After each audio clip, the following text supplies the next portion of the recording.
vocês não vão acreditar em quem era o melhor amigo da fera antes dele se tornar a fera. Boa noite, Brasil, bom dia, Itália, sejam bem-vindos a mais um vídeo no meu canal. Um dos melhores vídeos do meu canal, um dos que mais deu certo também, é onde eu conto pra vocês a verdadeira história da Rainha Má. Então eu decidi continuar essa série contando a verdadeira história dos vilões. E hoje vamos falar da história da fera. Ah, Rebeca, mas a fera não é um vilão. Você vai entender. E diferente da história da Rainha Má, que se passa antes do filme da Branca de Neve, essa se passa uma boa parte durante o filme mesmo. Que inclusive eu já fiz um vídeo falando do filme da Bela e a Fera, ficou muito bom, é um dos que eu mais gosto dessa série das princesas, e o link vai estar aí nos cards para você conferir. Vocês lembram das três irmãs esquisitas? Eu tenho que dar um jeito de não parecer que eu tô só uma mão flutuando, mas vocês vão superar, não vão? A história começa logo depois que a Bela troca de lugar com o pai dela pra virar prisioneira. E antes da fera chamar ela pra jantar e ter o surto dele, as irmãs esquisitas perturbam o juízo desse menino no jardim. Inclusive, ele vive falando que elas parecem ter saído direto das profundezas do inferno e eu devo concordar com ele. Mas para entender o porquê elas vivem enchendo o saco dele, além do fato delas serem insuportáveis, a gente precisa voltar lá quando a fera ainda era o príncipe Adam. Um pequeno disclaimer aqui é que em ambos os livros, o da Rainha Má e o da Fera, nenhum deles é citado o nome dos personagens. Então a rainha é citada 100% do livro como rainha e o príncipe é citado 100% do livro como príncipe, até quando ele tá de fera. Mas como a gente sabe que o nome dele é Adam, a gente vai estar usando Adam. O príncipe era um grande playboy babaca que só gostava de caçar com seu amigo e... é isso, nas horas vagas ele falava lá com a sua noiva, porque sim, ele já estava noivo, e o nome dela era Circe. E por incrível que pareça, diferente do que o filme deixa entender, ele não tratava os funcionários mal, na verdade, ele tratava até relativamente bem forte, né, mas ele tratava legal, ele era legal com os funcionários.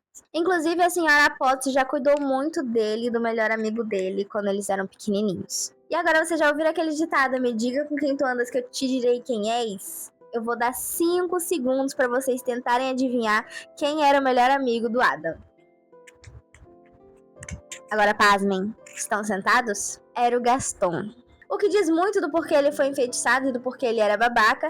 E supostamente ele também era amigo do príncipe Philip, da Aurora e do Príncipe Encantado. Inclusive, ele tem um pequeno hiperfoco na história do Philip matando o dragão, porque em qualquer oportunidade ele tá falando disso. E segura o fato de que ele também era amigo do Encantado, porque isso vai fazer sentido um pouco mais na frente. Mas enfim, o Gaston é o responsável por fazer com que esse noivado do Adam acabe, porque ele descobre que a Circe não era nobre. Ele basicamente leva o Adam pra ver a Circe lá trabalhando com os porcos, porque ela era filha do criador de porcos. E aí ele humilha a menina, né? E aí termina o noivado dele. Ele fica enojado dela e fala isso na cara dela, humilha ela e é isso. Mas aí é que vem a hipocrisia, porque a gente descobre como eles se tornaram melhores amigos. O Gaston, na verdade, era filho do caçador. Ele não tinha lá essas condições financeiras. Mas a senhora Potts deixava eles brincarem juntos. E aí acontece que em algum momento ele foi crescendo e foi ganhando terras e etc. E foi ficando rico, mas ele não era. Então assim... E aí, né, o Gaston descobriu isso, levou o Adam pra fazenda onde a Circe ficava. E quando eles chegaram lá, ele viu que ela realmente estava cuidando dos porcos. E aí, quando eles chegaram lá, o Adam agiu como qualquer ser humano decente agiria. Humilhar ela, né, porque eles são de classes diferentes, e falar que nunca casaria com alguém como ela. Por um tempo ele ficou pensando nela, na beleza dela e em como ele gostava dela. E aí depois ele ficava com raiva de novo. É bipolar, né? Que fala. E aí a diva não ia deixar barato, né? Ela voltou lá no castelo, toda descabelada, desgrenhada, parecendo uma mendiga, e deu uma segunda chance pra ele, oferecendo uma rosa. E aí ele recebeu a segunda chance aqui na mãozinha, amassou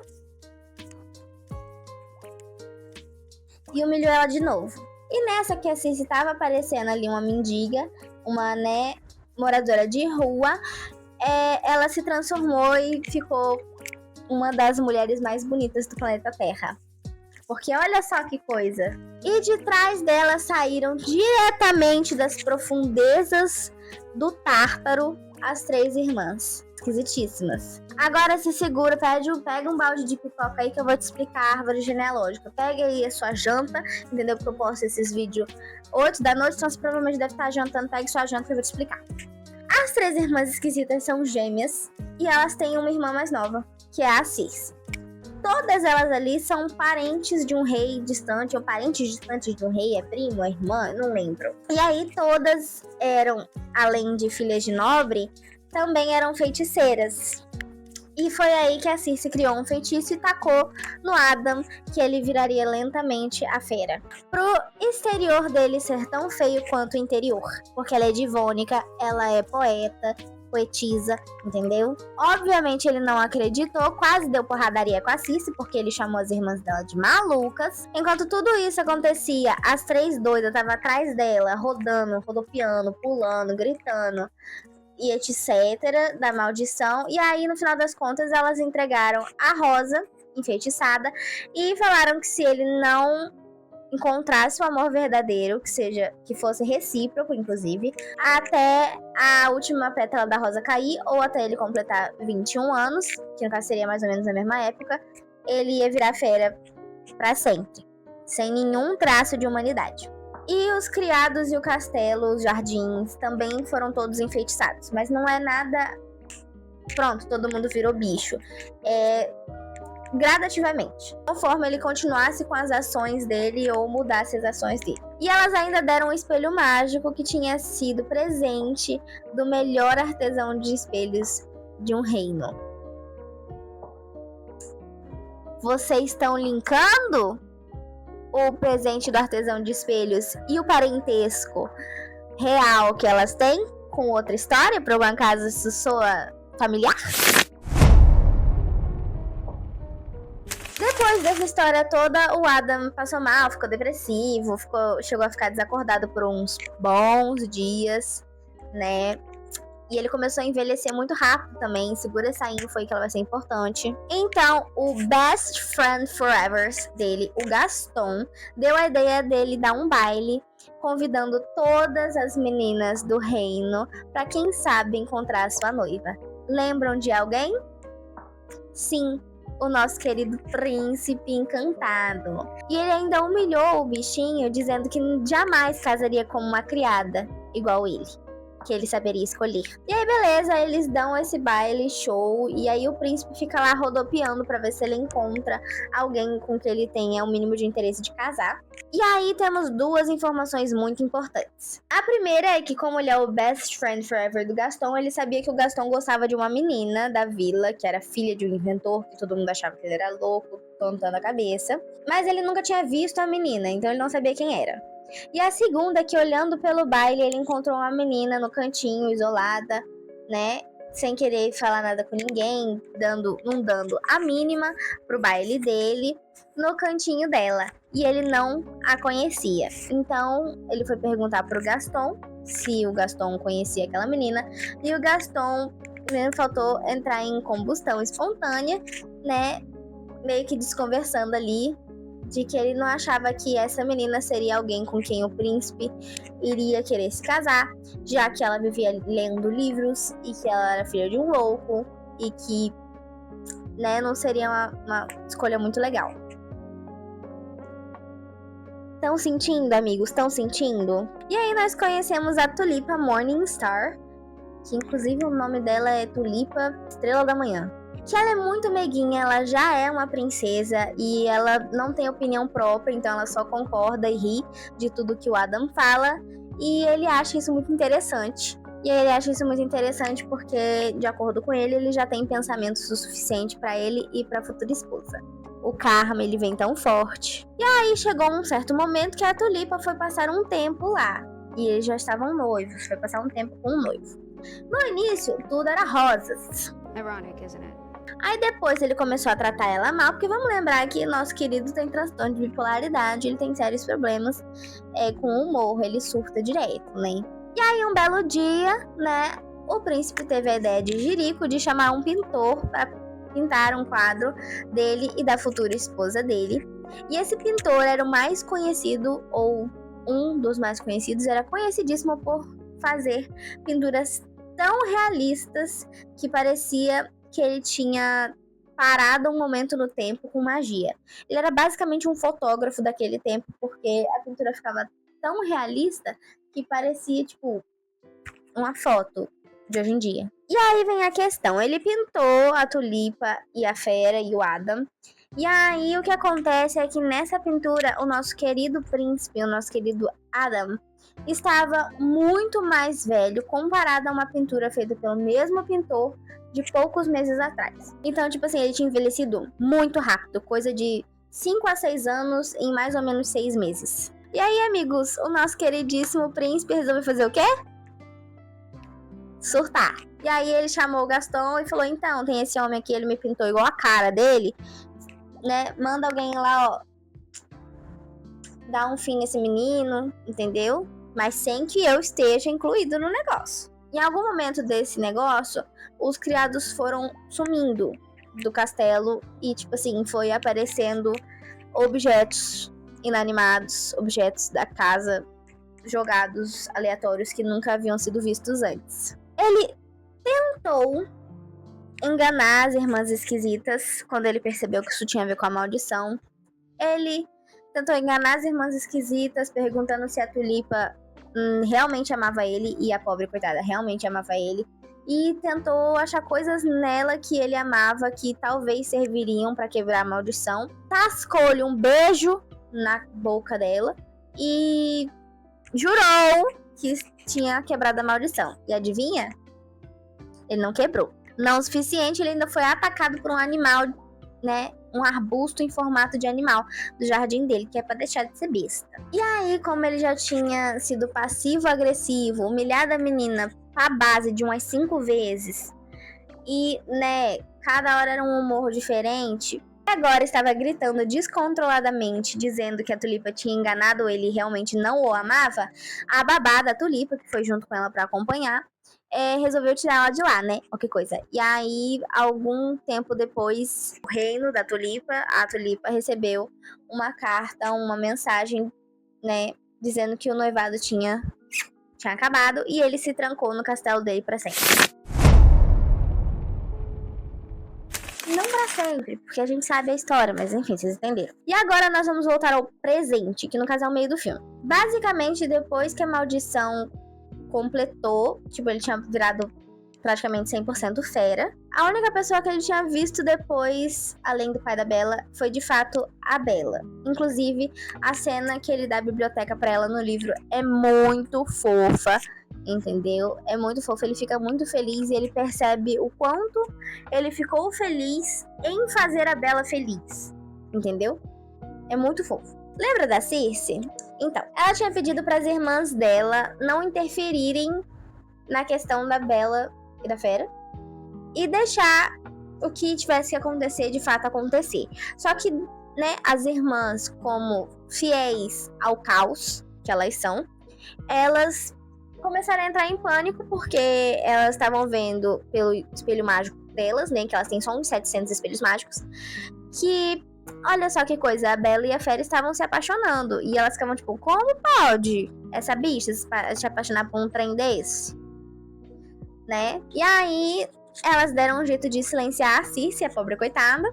Né? Elas mandaram a Circe lá na casa do cacete falar com a bruxa do mar. E aí, porque a Tulipa tinha se matado, um negócio assim. Não, acho que ela não morreu, não, a Tulipa, pobre. E aí botaram um colar na menina, que a menina dormiu, sono profundo. Silenciaram a pobre, censuraram a Circe. E aí, né, vendo o desespero, né, de que eles estavam se apaixonando, elas resolveram fazer alguma coisa e fizeram toda aquela questão dela ficar com saudades do pai, etc. E aí, né, acontece o que acontece. E todo esse rolê do filme do asilo, que se você não sabe do que eu tô falando, novamente, veja o vídeo que vai estar aí nos cards. Todo esse rolê do asilo foi elas que inventaram. Foram elas que inventaram. Basicamente, essa parte é praticamente igual ao filme, só que é escrita. E vocês lembram de como é a briga entre o Adam e o Gaston, né? A única coisa super importante que vocês precisam saber sobre essa cena é que os dois, o Gaston e a Fera, foram enfeitiçados para não se lembrarem um do outro. Então eles não lembram que eles tinham uma amizade, até porque o Gaston nem reconheceria ele provavelmente, mas a Fera definitivamente não lembra que eles tinham uma amizade. E aí, quando elas veem que o Adam viu a Bella e agora tá lutando por ela, muito fofo, elas tiram o feitiço para que ele lembre quem era o melhor amigo dele. E aí, né, é aquela história do ele vai matar ele, e aí ele segura e fala, vai embora. É porque nessa parte ele lembra da amizade deles, né, amigos? Fazer o quê? Fora isso, é basicamente a mesma cena, só que escrita, e esse feitiço só é tirado do Adam. O Gaston continua ali enfeitiçado. E aí, quando chega nos finalmente, a Fera está ali morrendo, né, estatelada no chão. A Circe, as irmãs esquisitas acordam a Circe para que ela possa testemunhar a vitória delas. E o Adam morrendo. E a querida é uma diva e fica pé da vida porque ela percebe que ele tinha encontrado o amor verdadeiro, que era recíproco, e que as irmãs meio que manipularam não só a própria Circe, como toda a história, para que ele morresse e acontecesse o que elas quisessem.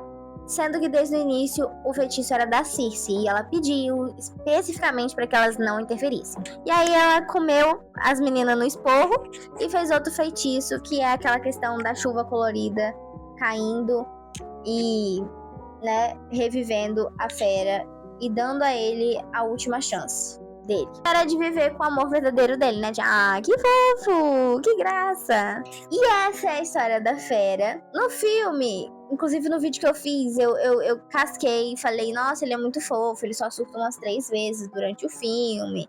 Então, ele era bem babaca quando ele era príncipe. Ele não batia bem na cabeça, ele era muito rude com todo mundo, mas apesar de tudo, com os criados dele, tentando manter ali a questão príncipe criado, né, realeza e pobre, coitado, trabalhadores.